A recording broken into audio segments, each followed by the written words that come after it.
Il existe des moments dans l'histoire où le voile entre le monde matériel et le monde spirituel s'amincit à tel point, devient si transparent, que ceux qui ont des yeux pour voir peuvent être témoins de la réalité de la grâce divine, à l'œuvre d'une manière qui dépasse l'entendement humain. L'un de ces moments extraordinaires se produisit par une froide nuit de janvier 1936, dans les montagnes du sud de l'Italie, lorsqu'un homme exceptionnel, le Padre Pio, fut miraculeusement touché par une âme implorant son intercession. Ce qui se produisit cette nuit-là allait révéler non seulement le pouvoir extraordinaire de la prière, mais aussi la miséricorde divine qui transcende les barrières politiques, les divisions religieuses et des siècles de séparation entre l'humanité et Dieu. Le Padre Pio de Pietrelcina était un homme consumé par l'amour du salut des âmes. Ses stigmates, les plaies du Christ qui saignaient sans cesse, n'étaient pas de simples signes d'une sainteté extraordinaire. Ils étaient le témoignage visible d'une vie entièrement consacrée à la souffrance rédemptrice, à une participation authentique à la passion du Christ, à une intercession constante pour les âmes désespérément en quête de salut. Il vivait dans une petite cellule du couvent San Giovanni Rotondo, un lieu devenu un centre de pèlerinage pour ceux qui cherchaient à comprendre la réalité de la grâce divine et de la miséricorde de Dieu. Tout au long de ses années de sacerdoce et de confesseur, Padre Pio avait acquis une compréhension profonde de quelque chose qui transcendait totalement l'expérience ordinaire. Il pouvait percevoir quand les âmes étaient en danger de damnation éternelle, quand elles avaient désespérément besoin de prières d'intercession, quand elles étaient au bord de la ruine spirituelle. Ses confrères religieux avaient appris à reconnaître les signes d'une révélation surnaturelle reçue par Padre Pio concernant une âme en péril. Son comportement changeait. Son expression devenait grave. Une urgence dans sa voix ne pouvait être ignorée. Par une nuit de janvier, alors que l'Italie était plongée dans un froid glacial, 3 laïcs étaient venus au couvent pour passer un moment en présence du Saint-Frère. Ils conversaient tranquillement avec Padre Pio dans sa petite cellule, une conversation ordinaire entre disciples et maîtres spirituels, lorsqu'un événement extraordinaire se produisit soudain. Sans prévenir, sans aucun signe extérieur d'étrangeté, Padre Pio s'effondra brusquement à genoux sur le sol de pierre froide. Sa chute fut si soudaine, si inattendue, que les visiteurs restèrent figés dans un silence absolu. Dans les instants qui suivirent, Padre Pio demeura à genoux, le visage empreint d'une gravité profonde et d'une urgence qui pénétra le cœur de tous ceux qui l'observaient. Sa voix, lorsqu'il prit enfin la parole, portait le poids d'une réalité spirituelle qui transcendait le monde naturel. Avec une gravité extraordinaire, il murmura des paroles qui résonneraient à travers les siècles. Priez pour une âme qui comparaîtra bientôt devant le tribunal divin. Ce n'était pas une simple requête. C'était un mandat spirituel émanant de quelqu'un qui avait vu ce que les autres ne pouvaient voir, qui avait compris ce que les autres ne pouvaient comprendre. Les visiteurs, conscients de la gravité absolue du moment, obéirent aussitôt. Ils tombèrent à genoux près du Saint-Frère et se mirent à prier dans un silence profond. Leur prière n'était pas de vaines paroles. C'était une véritable intercession, offerte avec la conscience qu'un événement extraordinaire se déroulait dans cette pièce, qu'une âme en danger avait désespérément besoin de leur prière, et que, par cette prière, ils participaient à une réalité spirituelle infiniment supérieure à ce que leur entendement pouvait concevoir. Après quelques instants de prière silencieuse qui parurent une éternité, bien qu'il n'ait probablement duré que quelques minutes, Padre Pio se releva lentement. Son visage portait encore la marque de ce dont il avait été témoin spirituellement, mais on y lisait désormais une profonde compassion, la miséricorde accomplie, celle d'une âme conduite devant le tribunal divin dans des circonstances plus favorables qu'elles ne l'auraient été autrement. Il s'adressa à ses visiteurs par une question qui les invitait à saisir pleinement le sens de ce qui venait de se produire. « Savez-vous pour qui vous venez de prier ?» Les 3 visiteurs se regardèrent, perplexes. On ne leur avait pas dit quelle âme était précisément l'objet de la prière du Padre Pio. Ils ignoraient qui pouvait être en danger de mort à cet instant précis. Aussi répondirent-ils honnêtement au Saint-Frère, « Non, Père, nous ne savons pas. » Le Padre Pio révéla alors la vérité avec une clarté qui laissa ses visiteurs stupéfaits. « Vous avez prié pour le roi d'Angleterre. Si vous comprenez qu'il existe une réalité spirituelle, où des saints comme Padre Pio sont capables de percevoir des événements se déroulant à des milliers de kilomètres de distance, si vous souhaitez véritablement comprendre le pouvoir extraordinaire de l'intercession et de la grâce divine qui transcende les barrières humaines, abonnez-vous à notre chaîne dès maintenant. Vos abonnements nous permettent de continuer à partager les histoires vraies de saints ayant vécu des expériences surnaturelles. Cliquez sur le bouton « S'abonner », activez les notifications et rejoignez-nous dans ce voyage extraordinaire à la découverte du pouvoir de la grâce. Le monde a besoin de ces témoignages. Les visiteurs du Padre Pio furent absolument stupéfaits par cette révélation. Le roi d'Angleterre, ce jeune roi qui régnait sur un vaste empire séparé de l'Église catholique des siècles auparavant, comment était-il possible que le Padre Pio, un simple moine vivant sur une montagne en Italie, sache que le roi d'Angleterre était mourant? Comment était-il possible qu'il puisse percevoir de façon surnaturelle qu'une âme en particulier avait besoin de prières d'intercession à ce moment précis? Mais ce qui semblait impossible, ce qui défiait toute compréhension humaine, allait se confirmer le lendemain matin à la parution des journaux italiens. Les gros titres annonçaient en lettres capitales la nouvelle qui avait commencé à circuler dans le monde entier. Décès du roi George V du Royaume-Uni. La mort était survenue précisément cette nuit-là, à l'heure précise où Padre Pio s'était agenouillé, poussé par une impulsion surnaturelle à prier pour une âme en danger. George V régnait sur le Royaume-Uni depuis 1910. Il avait guidé la Grande-Bretagne à travers la Première Guerre mondiale et des périodes de profonde transformation sociale et politique. C'était un homme d'ordre, de discipline et de détermination. Mais son règne était aussi marqué par une caractéristique fondamentale qui le définissait spirituellement, son aversion pour la foi catholique authentique. Dès son accession au trône, il rejeta explicitement l'invocation de la Vierge Marie et le sacrifice de la messe. Il qualifia ces pratiques de superstitieuses et d'idolâtres, reflet de la mentalité protestante qui imprégnait la monarchie anglaise depuis Henri VIII. Mais en cette nuit de janvier 1936, le roi George V se trouvait dans un état bien différent de la force et de l'autorité qu'il avait affichée pendant tant d'années.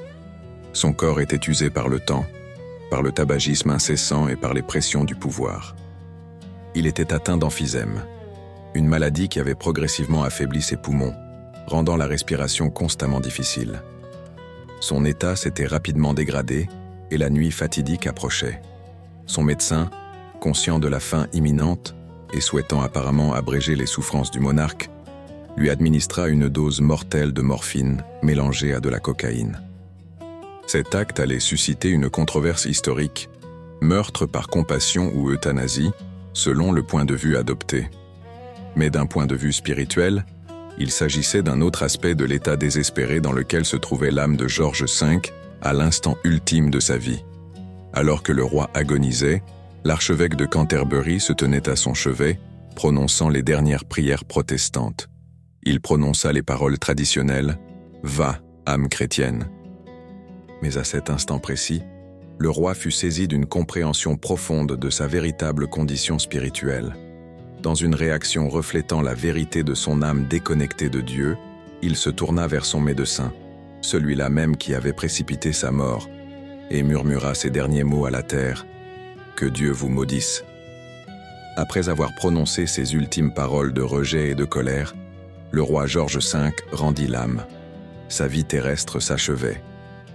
Mais au moment même où le roi rendait l'âme dans son lit à Londres, à des milliers de kilomètres de là, dans le silence de San Giovanni Rotondo, Padre Pio avait déjà intercédé pour lui.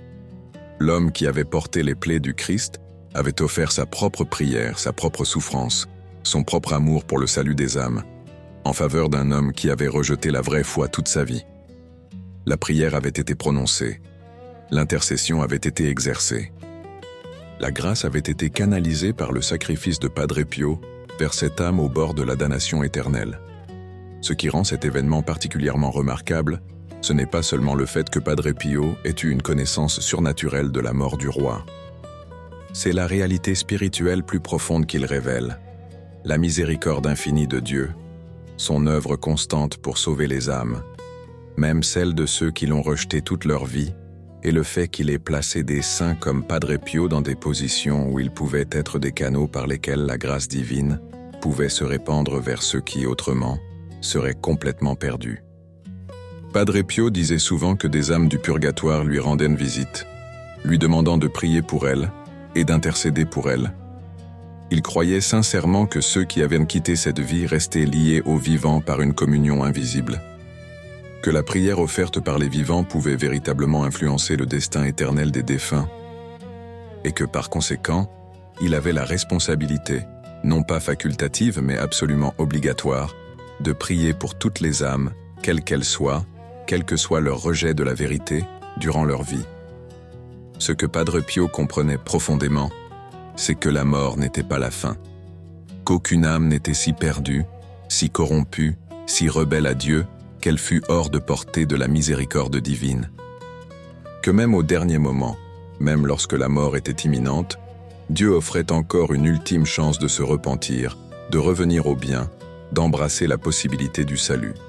Dans le cas de George V, Padre Pio avait perçu que son âme était en grand danger.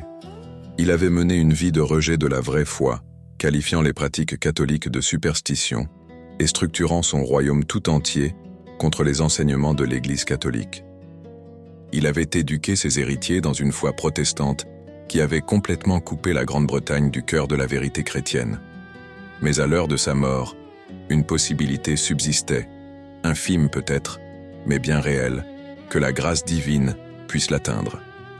Et Padre Pio, dont le cœur brûlait d'amour pour le salut des âmes, avait été poussé par une force surnaturelle à prier pour cet homme qui était au seuil de l'éternité.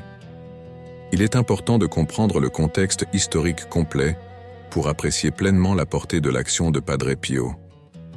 L'Angleterre s'était séparée de l'Église catholique des siècles auparavant, sous le règne d'Henri VIII. Ce dernier souhaitait divorcer de sa première épouse, Catherine d'Aragon, pour épouser Anne Boleyn. Le pape avait refusé d'accorder ce divorce. En réaction, Henri s'était proclamé chef de l'Église d'Angleterre, affirmant ainsi la création d'une nouvelle Église nationale, distincte de Rome et de l'autorité papale. Au cours des siècles suivants, l'Église d'Angleterre s'est progressivement éloignée des enseignements catholiques. Elle a rejeté la primauté papale, le culte des saints et de la Vierge Marie, et a adopté une forme de protestantisme qui érigeait la Bible en autorité unique, rejetant ainsi la tradition et le magistère de l'Église. De ce fait, une nation entière, l'une des plus puissantes du monde, s'est complètement coupée de la vérité catholique. Lorsque George V accéda au trône au début du XXe siècle, il incarna l'aboutissement de siècles d'éloignement de la vérité catholique. Il régnait sur un immense empire. L'Empire britannique était alors le plus vaste du monde, et son pouvoir spirituel eut pour effet d'influencer des centaines de millions d'âmes, les éloignant de la vérité catholique et les convertissant au protestantisme. Mais cette nuit de janvier, lorsque Padre Pio s'était agenouillé et avait prié pour George V, un événement extraordinaire s'était produit. La barrière des siècles avait été franchie. La séparation entre la Grande-Bretagne protestante et la vérité catholique avait été levée. Une âme qui avait rejeté la vérité toute sa vie avait reçu l'intercession d'un saint, l'offrande de la prière, la canalisation de la grâce divine, à un moment où cette âme en avait désespérément besoin. Le Père Pio disait souvent que pour lui, toutes les âmes étaient égales. Il n'y avait aucune différence entre prier pour un simple paysan et prier pour un roi. Il n'y avait aucune différence entre intercéder pour un pécheur notoire et pour un saint canonisé. Car dans la perspective du Père Pio, qui avait contemplé la réalité divine avec une clarté que peu atteignent, chaque âme était enfant de Dieu. Chaque âme avait été rachetée par le sang du Christ. Chaque âme avait une valeur infinie aux yeux de Dieu. Aussi, lorsque Padre Pio comprit miraculeusement que le roi d'Angleterre était mourant, qu'il était une âme séparée de la vérité depuis des siècles et sur le point de comparaître devant Dieu, il n'hésita pas. Il ne dit pas « Pourquoi prier pour cet homme qui a renié la foi ?» Il ne dit pas « Cet homme mérite d'être condamné pour ses actes contre l'Église. » Il pria, tout simplement, car son cœur brûlait de compassion pour le salut des âmes, quelles qu'elles soient, aussi éloignées qu'elles fussent de la vérité. L'impact de cette intercession extraordinaire est un mystère que seul Dieu connaît pleinement. Il est possible que George V, à l'article de la mort, alors que son âme se préparait à comparaître devant Dieu, ait reçu une grâce extraordinaire, qu'il ait compris la vérité qu'il avait rejetée toute sa vie, qu'il se soit tourné vers Dieu dans un repentir sincère, que l'intercession du Padre Pio, offerte avec la plus grande pureté de cœur, ait agi non seulement sur son âme, mais aussi sur les mécanismes mêmes de la grâce divine.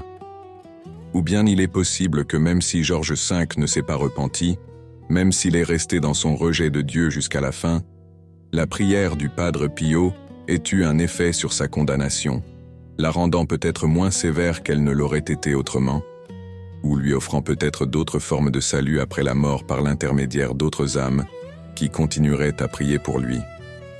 Padre Pio avait compris une chose que la modernité oublie souvent. La mort n'est pas la fin. Il n'y a pas d'âme véritablement perdue, tant qu'il y a des personnes sur terre qui prient pour elle. La communion des saints, le lien invisible entre ceux qui vivent encore et ceux qui sont déjà entrés dans l'éternité, est une réalité profonde et puissante. Ceux qui nourrissent un amour sacré pour le salut des âmes peuvent faire une différence extraordinaire par leur intercession, même pour les âmes qui semblent irrémédiablement condamnées. L'événement de la nuit où Padre Pio pria pour le roi d'Angleterre révèle aussi que Dieu choisit souvent des instruments en apparence ordinaires pour exercer une puissance extraordinaire. Padre Pio n'était pas un cardinal important dans la hiérarchie ecclésiastique. Il n'avait ni pouvoir politique ni influence temporelle. Il était simplement un frère franciscain vivant dans une petite cellule sur une montagne en Italie. Mais ses stigmates, ses souffrances offertes pour le salut des âmes, son amour du salut, tout cela avait fait de lui un instrument par lequel la grâce divine pouvait se manifester. Lorsque Padre Pio a offert sa prière pour le roi d'Angleterre, il a uni deux réalités, le Royaume-Uni, gouverné par George V, et le Royaume de Dieu, dont la souveraineté transcende toute autorité terrestre. Il a tracé une ligne d'intercession qui a traversé des siècles de séparation religieuse, transcendé les barrières politiques et culturelles, et atteint une âme dans son heure la plus difficile. Voilà la puissance extraordinaire de la véritable sainteté. Voilà la réalité de la grâce divine agissant d'une manière qui défie totalement les attentes humaines ordinaires. Et voilà l'héritage du Padre Pio, non seulement en tant que saint canonisé, mais aussi en tant qu'homme qui a vécu et respiré une profonde compréhension de l'importance de l'intercession, de la réalité de la grâce et du salut des âmes comme but suprême de la vie chrétienne.